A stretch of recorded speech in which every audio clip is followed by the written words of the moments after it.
Una sa ating listahan, itong kakaibang motorsiklo ni Kuya na hanep pang manubela. Ang galing! Ang galing!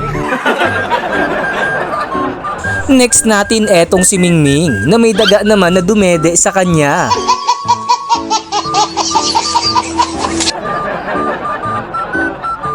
Kakaiba naman ang diskarte ng aso na ito para meron siyang take out. Sunod natin etong kakaibang inuman nila Kuya na may holding hands ay holding feet pala.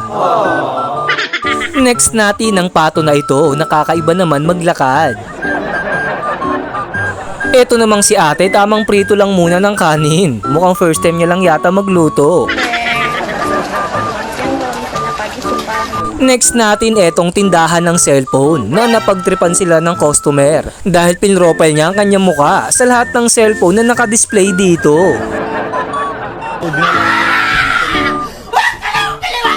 Eto namang si Mingming, kakaiba naman ang kanyang taguan.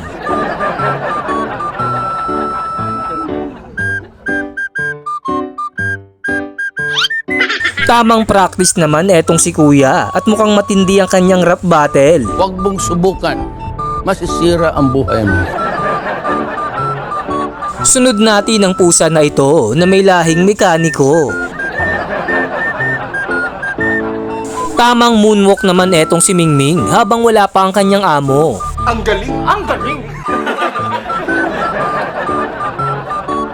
Mukhang first time lang ni Kuya pumunta sa gym kaya di niya alam kung paano gamitin ang mga equipment. Listen, look, and listen, and learn.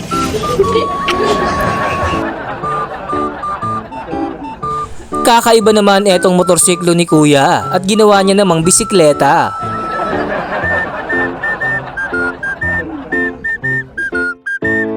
Eto namang si Mingming, pinagtripan ng kanyang amo ang kanyang tenga. At ang huli sa ating listahan, etong si ate na di magpapakabog pagdating sa sayawan.